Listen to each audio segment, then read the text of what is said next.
الحمد لله نحمده ونستعينه ونستغفره ونعوذ بالله من شرور أنفسنا ومن سيئات أعمالنا.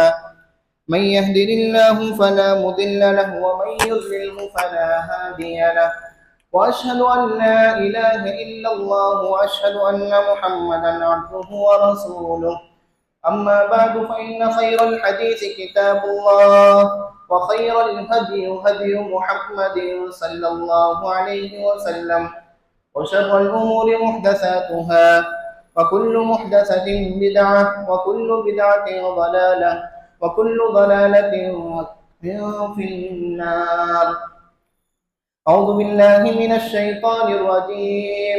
بسم الله الرحمن الرحيم. يا أيها الذين آمنوا اتقوا الله حق تقاته ولا تموتن إلا وأنتم مسلمون. يا أيها الناس اتقوا ربكم الذي خلقكم من نفس واحدة وخلق منها زوجها وبث منهما رجالا كثيرا ونساء واتقوا الله الذي تساءلون به والأرحام إن الله كان عليكم رقيبا.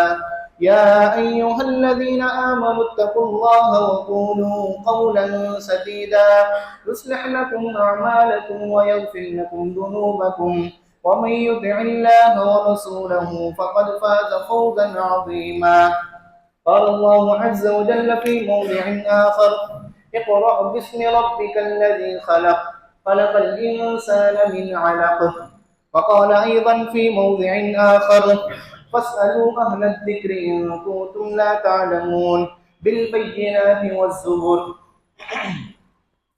محترم حاضرین جمعہ، بزرگوں، نوجوانوں اور عزیز ساتھیوں، تمام قسم کی تعریف، توصیف، بڑائی، بزرگی، عظمت، کبریائی، تحمید، تمجید، تقدیس اس اللہ رب العالمین کی لائق و زیبا ہے جس نے ہمیں رات کو پیدا فرمایا، اور بیش بہا درود و سلام اس ذات مبارکہ مطہرہ پر جن کا نام نامی اسم گرامی احمد مصطفیٰ محمد مصطفیٰ صلی اللہ علیہ وسلم ہے۔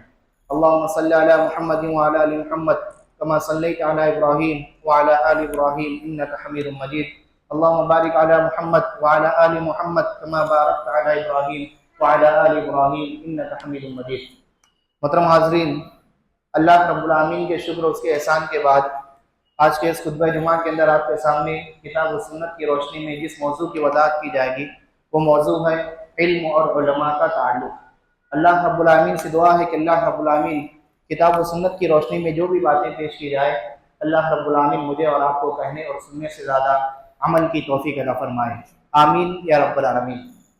محترم حاضرین، اللہ رب العالمین نے سورۃ الکہف کے اندر حضرت موسیٰ علیہ السلام اور حضرت خضر علیہ السلام کا تذکرہ کیا ہے۔ جب حضرت موسیٰ علیہ السلام کو اس بات کا علم ہوتا ہے کہ اس روئے زمین پر ایک ایسا بندہ ہے جس کے پاس وہ علم موجود ہے جس کا علم میرے پاس موجود نہیں ہے، حضرت موسیٰ علیہ السلام فوراً سفر کر کے حضرت خضر کے پاس جاتے ہیں۔ اللہ رب العالمین نے اسی چیز کا نقشہ کھینچا ہے۔ اللہ رب العالمین نے بیان فرمایا: قال له موسیٰ هل اتبعك على ان تعلمنی مما علمت رشدا۔ حضرت موسیٰ نے کہا حضرت خضر سے کہ آپ کے پاس جس چیز کا علم موجود ہے اس چیز کا علم میرے پاس موجود نہیں ہے، لہذا آپ اس علم کو مجھے دے دیجئے، یعنی اس علم کو میرے پاس آپ دے دیجئے۔ اور حضرت موسیٰ علیہ السلام نے حضرت خضر سے بات چیت کی، اسی کا واقعہ اللہ رب العالمین نے یہاں پر نقل کیا ہے۔ اس واقعے کو سامنے رکھتے ہوئے ہمیں اس بات کا علم ہوتا ہے کہ علم جہاں پر بھی ہو، ایک بندہ مومن کو جب معلوم ہو جائے کہ فلاں بندے کے پاس علم ہے تو ایک بندہ مومن کا کام یہ ہوتا ہے کہ اس علم کے حصول کے لیے اپنے آپ کو لگا دیں۔ یہاں پر آپ دیکھیے اس واقعے سے دو چیزوں کا پتہ چلتا ہے۔ پہلی بات تو یہ ہے کہ علم کی شان یہ ہے کہ علم جہاں پر بھی ہو، جس جگہ پر بھی ہو، جس کے پاس بھی ہو، بندہ مومن کو چاہیے کہ اپنا مقام، اپنا مرتبہ، اپنا رتبہ، تمام کی تمام چیزوں کو کنارے کر کے جس انسان کے پاس علم موجود ہے اس کے پاس جا کر کے علم حاصل کریں۔ یہاں پر آپ دیکھیں گے موسیٰ علیہ السلام افضل ہے، خضر مفضول ہے۔ موسیٰ علیہ السلام نبی ہے، خضر ایک عام اللہ رب العالمین کے نیک اور صالح بندے ہیں۔ موسیٰ علیہ السلام اولو العزم پیغمبروں میں سے ایک پیغمبر ہے، اور خضر علیہ السلام ایک سادہ سا اللہ رب العالمین کا عابد اور زاہد بندہ ہے، موسیٰ علیہ السلام کو معلوم ہوتا ہے کہ فلاں اللہ رب العالمین کا بندہ ہے، اس کے پاس دین کا علم موجود ہے، اس چیز کا علم اس کے پاس موجود ہے جس کا علم میرے پاس موجود نہیں ہے، فوراً اپنی انا، اپنے تکبر، اپنے گھمنڈ کو کنارے کر کے میں نبی ہوں، میں اس سے افضل ہوں، میں اس کے پاس کو جاؤں، تمام کے تمام چیزوں کو کنارے کر کے افضل جاتا ہے، مفضول کے پاس علم کو حاصل کرتا ہے۔ معلوم یہ ہوا کہ علم جہاں پر بڑوں سے حاصل کیا جاتا ہے وہیں پر علم چھوٹوں سے بھی حاصل کیا جاتا ہے۔ اسی طریقے سے اس واقعے سے ہمیں اس بات کا بھی علم ہوتا ہے کہ دین اسلام میں علم کی یہ شان ہے، اللہ رب العالمین کی نگاہ میں، شریعت کی نگاہ میں اللہ رب العالمین نے علم کو مقام اور مرتبہ دیا ہے کہ علم کے حصول کے لیے بندہ مومن کو جتنا لمبا سفر کرنا پڑے اتنا لمبا سفر کرنا چاہیے۔ موسیٰ کو معلوم ہوتا ہے خضر فلاں جگہ موجود ہے، فوراً سفر کے لیے تیار ہوتے ہیں، اپنا توشہ لیتے ہیں، توشہ لے کر کے سفر کرنے لگتے ہیں اور علم کے حصول کے لیے اپنے آپ کو بالکل تیار کر لیتے ہیں۔ یہ علم کا مقام اور مرتبہ ہے۔ یہاں پر آپ دیکھیے کتاب و سنت کا آپ مطالعہ کریں گے تو آپ کو اس بات کا اچھی طریقے سے علم ہوگا کہ کتاب اور سنت کے اندر اللہ رب العالمین نے قرآن مجید کے اندر اور اللہ کے نبی صلی اللہ علیہ وسلم نے احادیث نبویہ کے اندر علم کی بہت زیادہ اہمیت اور فضیلت بیان فرمائی ہے۔ آپ دیکھیے اللہ رب العالمین نے پہلے پارے کے اندر حضرت آدم علیہ السلام کا واقعہ کا تذکرہ کیا ہے۔ حضرت آدم کو تعلق سے ہم کو اس بات کا علم بتلایا گیا کہ اللہ رب العالمین نے تمام کے تمام ملائکہ کو، فرشتوں کو حکم دیا۔ فرشتے اللہ رب العالمین کی نوری مخلوقات ہیں، نوری مخلوقات میں نوری مخلوق ہے اور ایسی مخلوق ہے کہ اللہ رب العالمین کی نافرمانی ان سے سرزد نہیں ہوتی، لیکن اللہ رب العالمین نے فرشتوں کو حکم دیا یہ آدم ہے، انسان ہے، معلوم ہے غلطی کرنے والا ہے۔ اللہ رب العالمین کا اس بات کا علم تھا انسان ایسی مخلوق ہے جو غلطی کرنے والی ہے۔ اللہ رب العالمین کو اس بات کا علم تھا کہ اللہ رب العالمین نے انسان کی جبلت کے اندر، انسان کی فطرت کے اندر غلطی لکھی ہے۔ ان تمام کے تمام چیزوں کے باوجود اللہ رب العالمین نے فرشتوں کو حکم دیا کہ آدم کو سجدہ کرو، اور آدم کو سجدہ کرنے کے لیے اللہ رب العالمین نے جو وجہ بتلائی وہ وجہ یہ بنی کہ اللہ رب العالمین نے بیان فرمایا وَعَلَّمَ آدَمَ الْأَسْمَاءَ كُلَّهَا ثُمَّ عَرَضَهُمْ عَلَى الْمَلَائِكَةِ فَقَالَ أَنْبِئُونِي۔ آدم علیہ السلام وَعَلَّمَ آدَمَ الْأَسْمَاءَ، اللہ رب العالمین نے آدم کو تمام کے تمام چیزوں کا علم سکھلا دیا، نام سکھلا دیے۔ فرشتوں کو کہا کہ تمام کے تمام چیزیں ہیں اس کا نام بتلاؤ۔ فرشتوں نے کیا کہا؟ قال انی، فرشتوں نے کہا ہم کو اس بات کا علم نہیں ہے، اللہ رب العالمین جانتا تو ہے۔ آدم سے کہا، آدم نے تمام کے تمام چیزوں کا نام بتلا دیا۔ اللہ رب العالمین نے اسی علموں کی بنیاد پر، اسی نام کی جانکاری کی بنیاد پر اللہ رب العالمین نے آدم کو یہ فضیلت دی کہ تمام کے تمام فرشتوں کو حکم دیا کہ آدم کو کیا کرو؟ سجدہ کرو۔ آپ دیکھیے علم کا مقام اور مرتبہ یہ ہے کہ اللہ رب العالمین نے کتابوں کے، اللہ رب العالمین نے اپنی آخری کتاب قرآن مجید کا جب نزول کی ابتدا کی تو اللہ رب العالمین نے سب سے پہلے قرآن مجید کے نزول کی سب سے پہلی آیت کریمہ نازل کی تو وہ کس چیز سے نازل کی؟ اقرا، علموں کے ذریعے اللہ رب العالمین نے کی۔ علموں کا مقام اور مرتبہ یہ ہے کہ لوگوں، تمام کے تمام مومن بندوں کو، تمام کے تمام مسلمانوں کے اوپر اللہ رب العالمین نے دین کے علم کو فرض قرار دیا ہے۔ ایسا علم جس عمل، جس چیز، جس کام کے کرنے کا اللہ رب العالمین نے بندہ مومن کو فرض قرار دیا ہے اس کا علم حاصل کرنا بندہ مومن کے اوپر کیا ہے؟ فرض ہے۔ اللہ رب العالمین نے نبی صلی اللہ علیہ وسلم کے ذریعے بیان فرمایا طلب العلم فریضۃ علی کل مسلم، دین کا علم حاصل کرنا ہر مسلمان کے اوپر فرض ہے۔ لیکن یہی دین کا علم جب ایک مسلمان کے پاس آتا ہے، ایک مسلمان کی زندگی میں دین کا علم آتا ہے، ایک مسلمان بحیثیت مسلمان، ایک مومن بندہ بحیثیت مومن جب دین کا علم حاصل ہوتا ہے، اس دین کے علم کے آنے کے بعد بندہ مومن کی زندگی کے اندر اس کا اثر آتا ہے۔ اس کا اثر یہ ہوتا ہے کہ بندہ مومن اس علم کے مطابق عمل کرنے لگتا ہے، بندہ مومن اس علم کے مطابق اللہ رب العالمین کی عبادتوں کو انجام دیتا ہے، بندہ مومن اس علم کے مطابق اپنے آپ کو گناہ سے دور رکھتا ہے، بندہ مومن اس علم کی وجہ سے بندہ مومن اپنے حقوق العباد کیا حقوق العباد کو ادا کرتا ہے، حقوق اللہ کو ادا کرتا ہے۔ اور یاد رکھیے یہی علم ہے کہ اس علم کا اثر یہ ہوتا ہے اللہ رب العالمین نے قرآن مجید میں بیان فرمایا انما یخشى اللہ من عباده العلماء، کائنات میں اللہ رب العالمین نے بہت ساری مخلوقات پیدا کی ہے، بہت سارے انسانوں اور جنات کو اللہ رب العالمین نے پیدا کیے ہیں، تمام کے تمام انسانوں کے اندر، تمام کے تمام جنات کے اندر اللہ رب العالمین نے بیان فرمایا سب سے زیادہ جو اللہ رب العالمین سے ڈرتے ہیں، سب سے زیادہ جن کے دل میں اللہ رب العالمین کا ڈر ہوتا ہے، اللہ رب العالمین کا خوف ہوتا ہے، سب سے زیادہ متقی اور پرہیزگار بندہ وہی ہوتا ہے جس کے پاس اللہ رب العالمین دین کا علم دیتا ہے۔ یہی وجہ ہے کہ اللہ کے نبی صلی اللہ علیہ وسلم نے کیا بیان فرمایا دین کا علم حاصل کر لینا اللہ رب العالمین کی طرف سے بہت اللہ رب العالمین کی بہت بڑی نعمت ہے۔ ہر کسی کو دین کا علم اللہ رب العالمین نہیں دیتا۔ اللہ کے نبی صلی اللہ علیہ وسلم نے کیا بیان فرمایا من یرید اللہ بہ خیرا یفقہہ فی الدین، اللہ رب العالمین جس کے تعلق سے خیر کا ارادہ رکھتا ہے، جس کے تعلق سے اللہ رب العالمین بھلائی کا ارادہ رکھتا ہے، اللہ رب العالمین اس کو دین دین کا علم دیتا ہے۔ لہذا ایک بندہ مومن کو چاہیے دین کے علم کی اہمیت کو سمجھے، اس کے مقام اور مرتبے کو سمجھے۔ ہمارے اسلاف کی نگاہ میں دیکھیے کہ ہمارے اسلاف اللہ کے نبی صلی اللہ علیہ وسلم ہیں، صحابہ کرام ہیں، تابعین ہیں، تبع تابعین ہیں، علماء اعلام ہیں، تمام کے تمام علماء، تمام کے تمام صحابہ کرام ہمارے اسلاف دین کے علم کو کتنا سراہتے تھے، کتنا اس کے مقام اور مرتبے کو سمجھتے تھے، کتنا دین کے علم کو دوسری چیزوں میں فوقیت دیا کرتے تھے۔ حضرت ام ایمن رضی اللہ تعالیٰ عنہ ہے، اللہ کے نبی صلی اللہ علیہ وسلم کی وفات ہو جاتی ہے، نبی صلی اللہ علیہ وسلم کی وفات کے بعد حضرت ابوبکر صدیق ہے، حضرت عمر فاروق ہے، دونوں نکلتے ہیں حضرت ام ایمن کے گھر پر جاتے ہیں۔ یہی ام ایمن ہے کہ اللہ کے نبی صلی اللہ علیہ وسلم اپنی خود کی زندگی کے اندر اپنی وفات سے پہلے حضرت ام ایمن کے گھر پر باقاعدہ اللہ کے نبی صلی اللہ علیہ وسلم ام ایمن کے گھر پر جایا کرتے تھے اور آپ سے ملاقات کرتے تھے۔ اللہ کے نبی صلی اللہ علیہ وسلم کی وفات ہو گئی، نبی صلی اللہ علیہ وسلم کی سنت تھی، نبی صلی اللہ علیہ وسلم ام ایمن کے گھر پر جایا کرتے تھے۔ ابوبکر تیار ہو جاتے ہیں، عمر تیار ہو جاتے ہیں، دونوں جا کر دیکھتے ہیں، دونوں کے دونوں جاتے ہیں حضرت ام ایمن کے گھر پر چلے جاتے ہیں۔ جب گھر پر جاتے ہیں، جانے کے بعد کیا دیکھتے ہیں؟ ام ایمن کی آنکھوں سے آنسو جاری ہے، ام ایمن رو رہی ہے۔ ابوبکر صدیق سمجھ رہے ہیں، عمر فاروق سمجھ رہے ہیں اللہ کے نبی صلی اللہ علیہ وسلم کی وفات ہوئی ہے، نبی صلی اللہ علیہ وسلم کی وفات کا غم ہے، حضرت ام ایمن کو نبی صلی اللہ علیہ وسلم کی وفات کا غم ہے، اس وجہ سے رو رہی ہیں۔ اللہ کے نبی صلی اللہ علیہ وسلم کے دونوں جلیل القدر صحابی ام ایمن سے کہتے ہیں اے ام ایمن رضی اللہ تعالیٰ عنہ، اتنا غم مت کیجیے، اللہ رب العالمین نے وفات لکھی تھی، وفات ہو گئی ہے، اب چلے گئے ہیں، اب آنے والے نہیں ہیں۔ حضرت ام ایمن کہتی ہے اے عمر فاروق، اے ابوبکر صدیق رضی اللہ تعالیٰ عنہ، میری آنکھوں سے جو آنسو جاری ہے نا، نبی کی وفات کا آنسو نہیں ہے، نبی کی وفات کے غم کا آنسو نہیں ہے، بلکہ میری آنکھوں سے آنسو جاری ہونے کی وجہ یہ ہے کہ اللہ کے نبی صلی اللہ علیہ وسلم وفات ہو چکے ہیں، اللہ کے نبی صلی اللہ علیہ وسلم اس دنیا سے فوت ہو چکے ہیں۔ جب اللہ کے نبی صلی اللہ علیہ وسلم جب تک کہ زندہ تھے، اللہ رب العالمین کی جانب سے آسمان سے نیا علم آتا تھا، تازہ علم اللہ رب العالمین کی جانب سے آتا تھا۔ ہم اللہ کے نبی صلی اللہ علیہ وسلم سوال کرتے تھے، جبریل آیا کرتے تھے، ہمارے سوالوں کا جواب دیتے تھے۔ اللہ رب العالمین کی جانب سے جو تازہ علم جو اللہ رب العالمین کی جانب سے آتا تھا، نبی صلی اللہ علیہ وسلم وفات ہو گئے، اب اس علم آنے کا دروازہ بند ہو گیا ہے، اسی کی بنیاد پر آج میری آنکھوں سے آنسو جاری ہو گیا ہے۔ یہ ہے ہمارے اسلاف مسلمانوں کہ دین کے علم کو کتنا سراہا کرتے تھے۔ امام اسحاق بن راہویہ رحمہ اللہ، امام بخاری رحمہ اللہ کے استاد ہیں، ان کے تعلق سے امام ذہبی رحمہ اللہ اپنی کتاب کے اندر لکھتے ہیں، وہ بیان فرماتے ہیں کہ امام اسحاق بن رحمہ اللہ کتنا دین کے علم کو سراہتے تھے، کتنا دین کے علم کی ان کے دل کے اندر ان کا مقام اور مرتبہ تھا۔ معلوم ہوتا ہے ایک عورت کے شوہر کا انتقال ہو گیا، اس عورت کا جو شوہر ہے بڑا عالم ہے، دین کا جانکار ہے، معلوم ہوتا ہے اس عورت کے شوہر کا انتقال ہو گئے، گھر کے اندر بڑی بہترین کتابیں موجود ہیں اور ایسی کتابیں موجود ہیں جو دوسری جگہ پر مجھ کو ملنے والی نہیں ہے۔ امام اسحاق بن راہویہ رحمہ اللہ سوچتے ہیں ان کتابوں سے مجھ کو فائدہ اٹھانا چاہیے،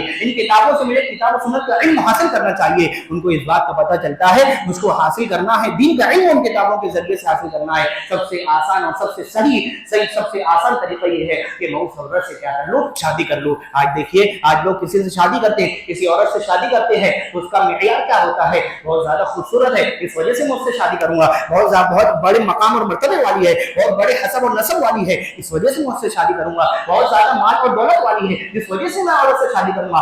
آج ہمارا معیار یہ ہے، اور اللہ کے نبی صلی اللہ علیہ وسلم نے بھی ہم کو معیار بتایا ہے، لیکن اللہ کے نبی صلی اللہ علیہ وسلم نے معیار بتلاتے ساتھ ساتھ اللہ کے نبی صلی اللہ علیہ وسلم نے یہ بھی کہا ہے فَذْفَرْ بِذَاتِ الدِّينِ، لوگوں دین کو تم ترجیح دینا۔ یہاں پر دین کی بات تو چھوڑیے، حضرت اسحاق بن راہویہ رحمہ اللہ اس کے پاس جاتے ہیں، جانے کے بعد اس کی عدت پوری ہوتی ہے، اس کو نکاح کا پیغام دیتے ہیں۔ پیغام دینے کی وجہ، شادی کرنے کی وجہ یہ نہیں تھی کہ اس عورت کے پاس بہت زیادہ مال تھا، شادی کرنے کی وجہ یہ نہیں تھی اس کا حسب اور نسب بہت زیادہ تھا، شادی کرنے کی وجہ یہ نہیں تھی کہ بہت زیادہ خوبصورت اور حسن و جمال والی عورت تھی، شادی کرنے کی وجہ یہ تھی کہ اس عورت کے پاس کتابیں موجود ہے، اس کا شوہر مر گیا ہے، اس کے شوہر کے مرنے کے بعد ان کتابوں کی وراثت اس کو، ان کتابوں کو بطور وراثت اس کو مل چکی ہے۔ اب ان کتابوں سے فائدہ اٹھانے کے لیے حضرت امام اسحاق بن راہویہ رحمہ اللہ جو امام بخاری کو استاد ہے، صرف اور صرف ان کتابوں سے فائدہ اٹھانے کے لیے اس عورت سے کیا کر لیتے ہیں، شادی کر لیتے ہیں۔ یہ مقام اور مرتبہ ہے علم کا، یہ ہمارے اسلاف تھے جو دین کے علم کے لیے اپنے آپ کو لگا دیتے تھے، نہ دین نہ دنیا دیکھتے تھے،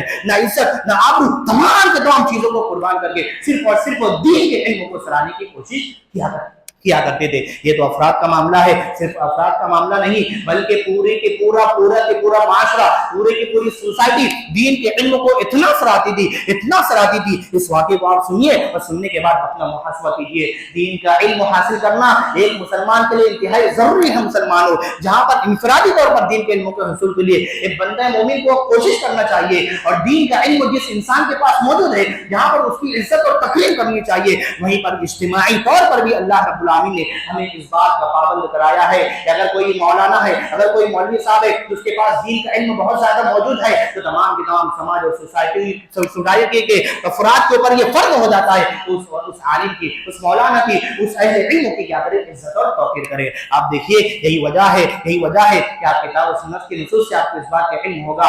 علماء کی تحقیر یہ علم کی تحقیر ہے, علم کی تحقیر کتاب و سنت کی تحقیر ہے, اور کتاب و سنت کی تحقیر اللہ اور اس کے رسول کی تحقیر ہے. مسلمانوں یہی وجہ ہے کہ ہمارے اسلاف میں انفرادی طور پر نہیں بلکہ اجتماعی طور پر جہاں پر کوئی عالم آ جاتا تھا اس عالم کے تعلق سے اس عالم کی اتنی عزت کیا کرتے تھے, اتنی تکریم کر لیا کرتے تھے کہ بادشاہ وقت کو سوچنے پر مجبور ہونا پڑتا تھا. ایک مرتبہ وہ بادشاہ ہارون رشید اپنی لونڈی کے ساتھ اپنے محل کے بالا خانے کے اندر سیر و تفریح کر رہا تھا. اچانک میں دیکھتا ہے دور پر کچھ بہت سارے افراد کے پورے سماج اور سوسائٹی کے لوگ ایک جگہ جمع ہے, وہاں پر بھیڑ موجود ہے. اپنی لونڈی سے کہتا ہے یہ بھیڑ کس وجہ سے موجود ہے, یہ بھیڑ کیوں موجود ہے, کیا وجہ ہے, کیا مسئلہ ہو گیا ہے, کیا مسئلہ درپیش آ گیا ہے کہ تمام کے تمام لوگ ایک جگہ جا کر جمع ہو گئے ہیں. لونڈی کہتی ہے میں معلومات لے کر کے آتی ہوں. لونڈی کے ذریعے جب معلوم یہ ہوتا ہے کہ عبداللہ بن مبارک رحمہ اللہ آئے ہوئے ہیں. کون عبداللہ بن مبارک رحمہ اللہ, کون عبداللہ بن مبارک رحمہ اللہ, یہ عبداللہ مبارک رحمہ اللہ وہ عبداللہ بن مبارک تھے جن کے تعلق سے آتا ہے کہ قرآن مجید کے حافظ تو تھے ساتھ میں یقیناً یہ عبداللہ بن مبارک رحمہ اللہ 10 لاکھ احادیث کے حافظ تھے. کون عبداللہ بن مبارک, اتنا بڑا متقی, اتنا بڑا پرہیزگار عبداللہ بن مبارک انسان, ایسا اللہ رب العالمین کا ولی بن گیا تھا کہ ایک مرتبہ دعوت ملتی ہے, اس کو کھانے کی دعوت ملتی ہے. رات کا وقت تھا, کھانے کی دعوت ملتی ہے, دعوت کے لیے جاتے ہیں. جانے کے بعد اچانک میں کیا ہوتا ہے, اس وقت لائٹنگ کا انتظام نہیں تھا, لائٹ وغیرہ کا انتظام نہیں تھا, بجلی وغیرہ اس وقت نہیں ہوا کرتی تھی.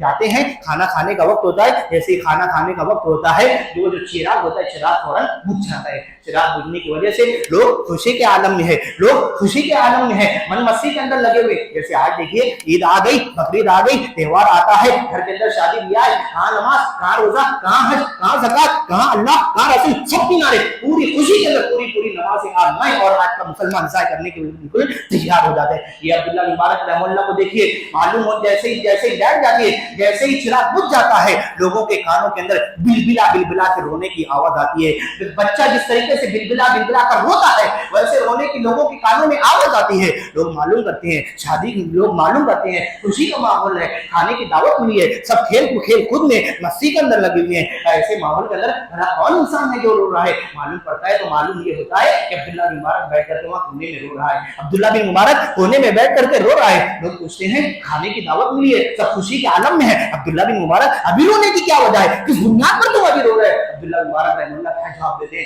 مجھے اپنا محاسبہ کرنے کی ضرورت ہے. آپ اپنا محاسبہ کیجئے مسلمانوں. عبداللہ بن مبارک رحمہ اللہ کیا جواب دیتے ہیں, مجھے رونا اس وجہ سے آ رہا ہے, ابھی لائٹ جانے کے بعد, ابھی چراغ بجھ جانے کے بعد یہ اتنا اندھیرا ہو رہا ہے, ہم ایک دوسرے کو پہچان نہیں پا رہے ہیں. آج میں یہ اندھیرے کو دیکھ کر کے سوچنے پر مجبور ہو گیا ہوں, یہ تو دنیا کا اندھیرا ہے, خبر کے اندھیرے کو میں کیسے برداشت کر لوں گا. یہ ہمارے علماء تھے, یہ ہمارے اسلاف تھے. ان اسلاف کو ہر جگہ اور ہر وقت دین کے علم حاصل کرنے کے ساتھ ساتھ کتاب و سنت کا علم اتنا زیادہ ان کے پاس موجود تھا, اتنا کتاب و سنت کے اوپر عمل کرنے والے تھے. کوئی ایسا لمحہ, کوئی ایسا وقت نہیں چھوڑتے تھے جہاں پر اللہ رب العالمین کو, آخرت کو یاد کرنے کو بھول جاتے تھے. کوئی ایسا وقت نہیں ہوا کرتا تھا. یہی عبداللہ بن مبارک رحمہ اللہ کی تعلیم سے معلوم ہوتا ہے, بادشاہ کو معلوم ہوتا ہے کہ عبداللہ بن مبارک رحمہ اللہ آئے ہوئے ہیں, اور پورا کے پورا سماج, پورے کی پوری سوسائٹی عبداللہ بن مبارک رحمہ اللہ سے ملنے کے لیے وہاں پر جمع ہے. لونڈی کہتی ہے بادشاہ سلامت, ایک بات کہوں, آپ کو برا تو نہیں لگے گا؟ بادشاہ سلامت کہتے ہیں ہاں مجھ کو برا نہیں. جواب کیا کہنا چاہتی ہے, بول. لونڈی کہتی ہے بادشاہ سلامت, اللہ کی قسم بادشاہ آپ نے بادشاہ ہے. کیا جواب دیتی ہے لونڈی, کیا کہتی ہے, بادشاہ سلامت, اللہ کی قسم بادشاہ آپ نہیں بلکہ بادشاہ وہ ہے, کیونکہ آپ کا معاملہ ایسا ہے کہ آپ لوگوں کے بدن کے اوپر حکومت کر رہے ہیں. دیکھو عبداللہ بن مبارک وہاں پر لوگوں کے دلوں کے اوپر حکومت کر رہے ہیں. یہ ہمارے معاشرہ تھا, یہ ہمارے اسلاف تھے کہ انفرادی طور پر چھوڑیے, اجتماعی طور پر پورا کے پورا معاشرہ ایسا ہوا کرتا تھا کہ علماء کی وہ کیا کرتا تھا, عزت کیا کرتا تھا. یاد رکھیے مسلمانوں, علم جہاں پر بھی ہو, جس شکل بھی میں ہو, جس کے پاس بھی موجود ہو, علم کا مقام اور مرتبہ یہ ہے کہ جس انسان کے پاس بھی ہو, چاہے وہ چھوٹا ہو, چاہے وہ بڑا ہو, چاہے وہ کیسا ہی انسان کیوں نہ ہو, اگر اس کے پاس علم ہے تو علم کا مقام اور مرتبہ یہ ہے کہ اس کا احترام کیا جائے گا, اس کی عزت کی جائے گی. آپ دیکھیے صحابی رسول حضرت زید بن ثابت رضی اللہ تعالیٰ,